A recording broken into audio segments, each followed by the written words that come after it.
Hi, welcome to RCKicks. On today's show, well, we're back on the HotShot 2 Blockhead from Tamiya that dropped earlier this week. In this episode, we're going to lay it all out, build it all up, put all the decals on it, paint up the driver, and take it for a run. And then I'm going to give you my thoughts. So, if you'd like to know more, stay tuned. Hit it, Charlie.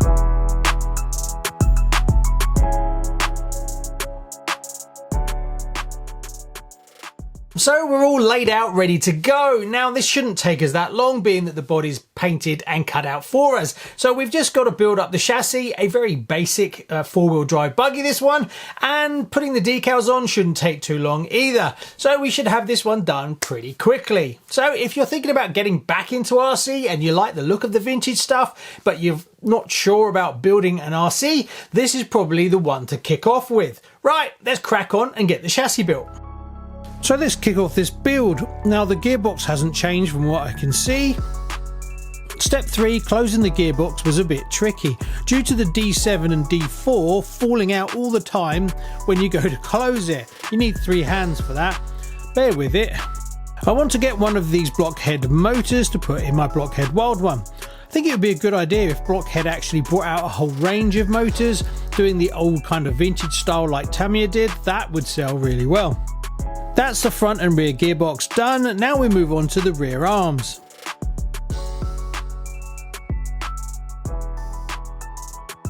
I'm not really a fan of the screw-in vintage hinge pins. Over time they crack the plastic on the arms.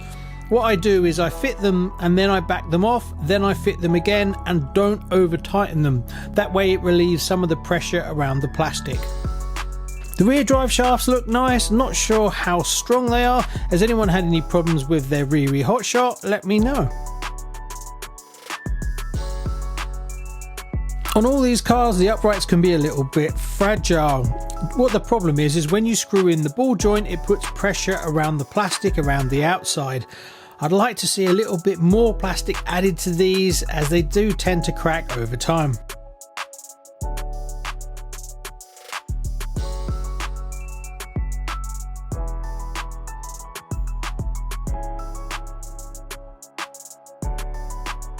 The top deck of the chassis is the most modified. I wonder if it was a new mould that was made or they took an original and modified it.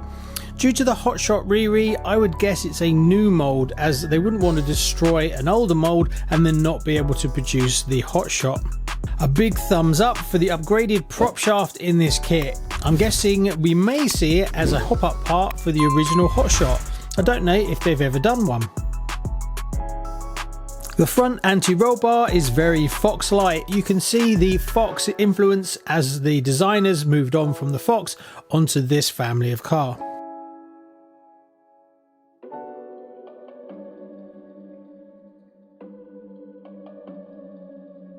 One thing you definitely want to get right is make sure all your electronics are calibrated. Getting that servo nice and true for your steering before you go fitting everything, as once you start bolting it to the chassis, to adjust it, you're going to have to take it all out again.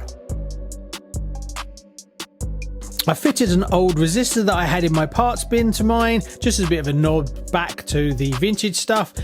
Now another part that's been modified quite a bit is the actual roll cage. One thing that's really nice is they've added a second brace for the rear wing. On the original HotShot 2 there was just one brace that came out, so the wing did have a bit of flex in it.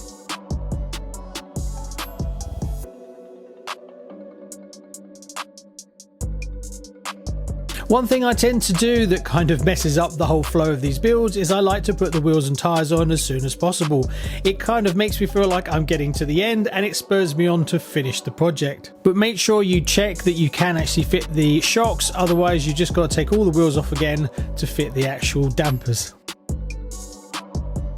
One thing I found is the front oil shock is way too soft. The car bottoms out really easily, so definitely want to look at putting thicker oil in it or changing to 2-hole piston tops instead of the 3 that's actually used. I'd probably end up doing a bit of both.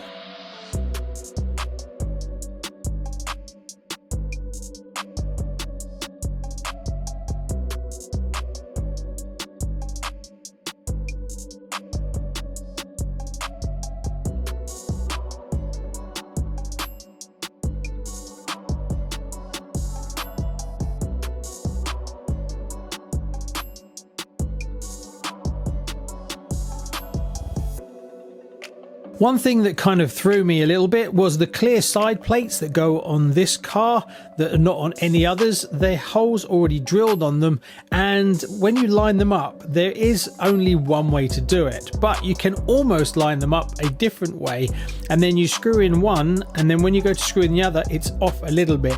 So double check and don't force it.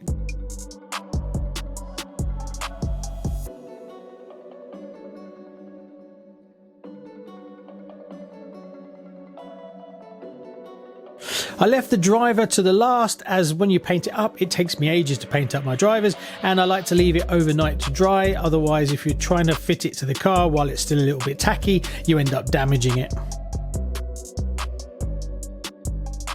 One thing's for sure, you definitely don't want to be taking this body on and off lots of times. It is a right faff. Luckily, the battery just goes in the bottom, so you can just leave it alone once you're finished.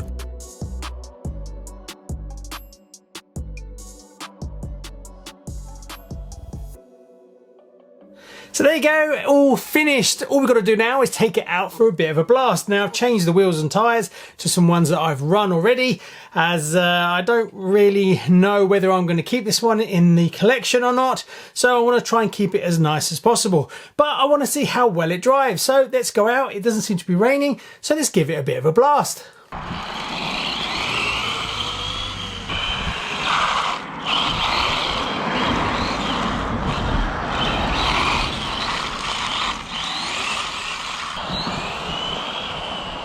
Now it's not going to win any speed awards, that's for sure, especially on the kit motor. But if you go to 2S lipos and you put a brushless sensing system in it, don't go too nuts with the KV and the car will come alive. These drive way better than you think, considering how old the design is.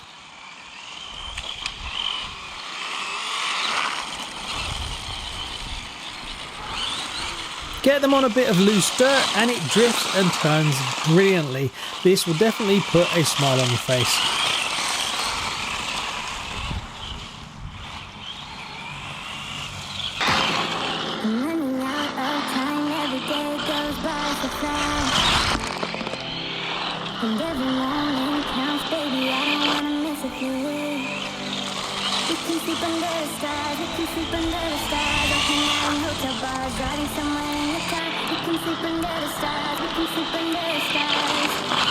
They're also happy on short grass, but just keep an eye on your motor temperatures, as you don't want it to get too warm.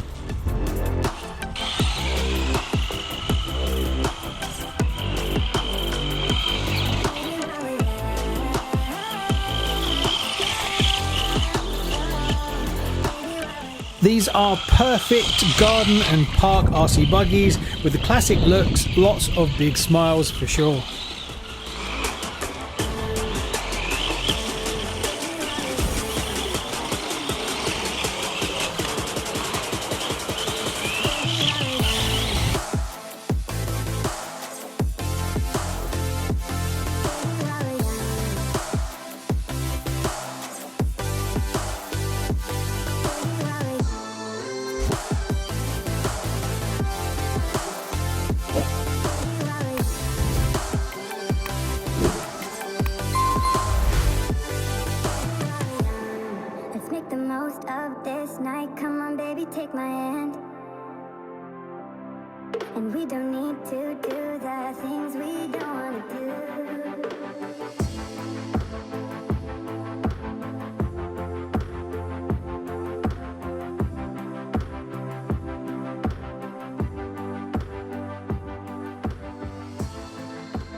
So there you go, another fun project ticked off. And what do I personally think? Yes, I really like it. I am a big fan of the original HotShot. Now I have the HotShot vintage version, I have a Supershot, and I have this. Now, which one would I personally go for? Well, performance-wise, they're all pretty much of a much. So go with the one that you like the look of the most. Will we see a HotShot 2 box art version? I do hope so down the line. I think that would be a really nice option for some people. And I know a few of you are waiting, but you can convert this, but it's going to cost you a bit of money. The Riri HotShot top deck, that would work. The wheels from the Boomerang, the actual roll cage from the HotShot. So you can get pretty close. The ones that are going to be difficult for you are the red shocks. But I'm not sure whether you could dye the yellow shocks red and get close enough. I honestly don't know. I am tempted to give it a go, but I don't know. It depends on time. Bodies, obviously, you can get aftermarket bodies and aftermarket decals as well, so it is possible. My only gripe is that Jun Watanabe, when he does all these cars, he does lots of vibrant colours, and that's what I really love about his design. When he brought out the Wild One Blockhead, it was a big success and everybody really liked it. Now, whether it was a good move to do exactly the same livery on the HotShot 2, I don't think so. I think it should have been completely different and just left for him to design it, because I can see they're going to be doing more of these Jun Watanabes for sure, and people are going to start collecting them. But if it's the same livery over and over again, that I think is going to kind of put people off, and it's not really the style that Jun Watanabe does. If you look at pictures of his shops and things like that, he has lots of vibrant colours, and I think Tamiya should really let him just do that. Whereas I think they tried to play a bit safe on this one and just said, well, the Wild One was successful, do the same livery on the HotShot 2. Now, whether that's true or not, I honestly don't know. One thing that is really different is the HotShot Blue and the Wild One Blue from Blockhead is different. They actually went darker, which is kind of strange, really, being that it's the same livery. So it's more of a sky blue on the Wild One. I do prefer the darker blue. I think it makes the yellow pop a bit more. So there you go. Thanks very much. Please like and subscribe, and I'll see you on the next one. Bye-bye.